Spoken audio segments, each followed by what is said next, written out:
وَظَنُّونِ إِذْ ذَهَبَ مُغَاضِبًا، اور وہ مچھلی والا جبکہ وہ چلا گیا غصے میں بھرا ہوا، غضبناک ہو کر۔ اب یہ غضبناک کس پر؟ اللہ کے اوپر غصہ نہیں تھا معاذ اللہ، غصہ تھا قوم کے اوپر۔ اتنی ناہنجار قوم، اتنی میں نے ان کو دعوت دی، اتنی تبلیغ کی، اور پھر یہ ہے کہ وہ کہہ کر کے بس اب عذاب آئے گا۔ اللہ تعالیٰ کی طرف سے صرف یہ کہ ایک خطا ہوئی، سہو ہو گیا کہ اللہ کی طرف سے ابھی ان کو ایکسپریس پرمیشن نہیں ملی تھی کہ وہ اپنی قوم کو چھوڑ کر چلے جائیں۔ جیسے حضور ہمیں معلوم ہوتا ہے سیرت سے کہ منتظر رہے، باقی سب لوگوں کو آپ نے اجازت دے دی تھی مدینے چلے جاؤ، لیکن آپ منتظر تھے کہ اللہ تعالیٰ کی طرف سے واضح اجازت ملے۔ رسول اپنی جگہ نہیں چھوڑ سکتا جب تک کہ اللہ کی طرف سے حکم نہ آ جائے۔ بس یہ ان سے اپنے، چونکہ وہ حمیت حق، وہ حق کی غیرت اتنی تھی، اس جوش میں آ کر اپنی قوم سے ناراض ہو کر یہ ایک سہو ان سے ہو گیا۔ لیکن یہ کہ بڑے لوگوں کا چھوٹا سا معاملہ بھی جو ہوتا ہے پھر اللہ تعالیٰ کے ہاں اس کا ذکر جو ہوتا ہے بڑے سخت الفاظ میں ہوتا ہے۔ اب یہ معاملہ ہے اللہ کا اور ان کے مابین۔ ہم ظاہر بات ہے کہ قرآن مجید پڑھ رہے ہیں تو حق تو ادا کریں گے، اس کا ترجمہ تو کریں گے، لیکن یہ کہ اسے اس پر محمول نہ کیجیے ظاہر الفاظ پر۔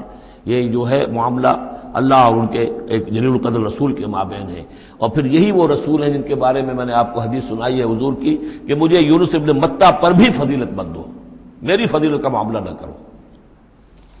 وَظَنُّونَ، مچھلی والا اس لیے کہتے ہیں کہ انہیں پھر مچھلی نے نگل لیا تھا، اس کے پیٹ میں وہ رہے۔ وَظَنُّونَ إِذْ ذَهَبَ مُغَاضِبًا، جبکہ وہ غصے میں بھرے ہوئے چلے گئے۔ فَظَنَّ أَن لَّن نَّقْدِرَ عَلَيْهِ، تو شاید اس نے یہ گمان کیا کہ ہم اسے پکڑ نہ سکیں گے یا ہم اس کو قابو میں نہ لا سکیں گے۔ واللہ عالم، یہ الفاظ جو ہیں بڑے سخت ہیں، یعنی یہ کہ مولانا شبیر احمد عثمانی صاحب نے یہ لکھا ہے کہ ان کے طرز عمل سے دیکھنے والا یہ سمجھ سکتا تھا کہ شاید انہوں نے سمجھا ہے کہ اللہ تعالیٰ ان کو پکڑ نہ سکے گا، لیکن ظاہر بات ہے کہ اس کا کوئی امکان نہیں کہ ایسا کوئی خیال حضرت یونس علیہ السلام کے دل میں پیدا ہو۔ فنادا فی الظلمات، پھر کیا ہوا کہ اللہ تعالیٰ نے وہ جو کشتی جس میں وہ جا رہے تھے، اس کشتی کے اندر وہ صورت بعد میں بھی کہیں آ جائے گی، تو پھر یہ کہ وہ مچھلی کے پیٹ میں رہے اور وہاں پھر انہوں نے تسبیح کی ہے اللہ کی۔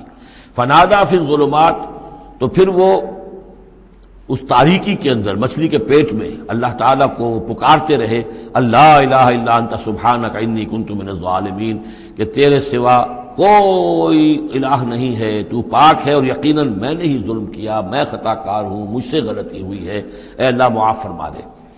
یہ ہے جو آیت کہلاتی ہے، اور اس کی پھر یہ کہ ختم ہوتا ہے، اور اس کی کافی جو ہے لوگوں نے اس کے فضائل جو ہے وہ آپ کے علم میں ہے۔ لا الہ الا انت سبحانک انی کنت من الظالمین فاستجبنا لہ، تو ہم نے اس کی دعا کو قبول کیا۔ ونجیناہ من الغم، اور اس غم سے، اس اندوہ سے، اس کرب سے اسے نجات دی۔ وکذالک ننجی المؤمنین، اور اسی طرح ہم نجات دیا کرتے ہیں اہل ایمان کو۔